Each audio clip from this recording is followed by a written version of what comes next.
Pan India movie start అయిన దగ్గర నుండి క్యారెక్టర్ ఆర్టిస్టులకి డిమాండ్ ఒక రేంజ్లో పెరిగిపోతున్నదని చెప్పుకోవాలి.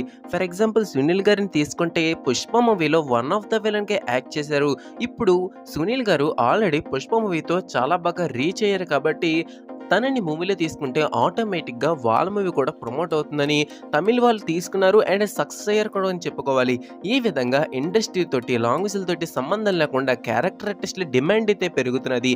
ఇది క్యారెక్టర్ ఆర్టిస్టుల వరకేనా అంటే కాదు. ఈ మధ్య హీరోలు కూడా సపోర్టింగ్ రోల్స్కి క్యారెక్టర్ ఆర్టిస్ట్ రోల్స్ చేయడానికి ఇష్టపడుతున్నారు. ఎందుకంటే హీరోతో పాటు సమానంగా వాళ్ళు రోల్స్ అయితే ప్రెజెంట్ డైరెక్టర్స్ రాస్తున్నారు. ఈ విషయం పక్కన పెడితే క్యారెక్టర్ ఆర్టిస్టులని హీరోల్ని ఎలాగైతే సపోర్టింగ్ రోల్స్ కోసం తీసుకుంటున్నారో SSMB 29 కూడా అదే దారిలో ఉన్నట్టు తెలుస్తుంది. ఇంకా డీటెయిల్స్ తెలుసుకునే ముందు ఎప్పటికొచ్చి మన ఛానల్ ఎవరైనా సబ్స్క్రైబ్ చేసుకోకపోతే వెంటనే మన ఛానల్ సబ్స్క్రైబ్ చేసుకోండి. ఇంకా లేట్ చేయకుండా మన టాపిక్లోకి వెళ్ళిపోతే ప్రభాస్ గారు వరుస డిజాస్టర్స్ తర్వాత సలార్ తోటి బ్లాక్ బస్టర్ కంబ్యాక్ అయితే ఇచ్చారు. ప్రభాస్ గారికి ఆ మూవీకి ఎంత ఫేమ్ వచ్చిందో పృథ్వీరాజ్ సుకుమారన్ గారు కూడా అంతే ఫేమ్ వచ్చింది. సో మనకి ఇప్పుడు already Prithviraj Sukumaran best character artist cum hero అని ప్రూవ్ చేసుకున్నారు.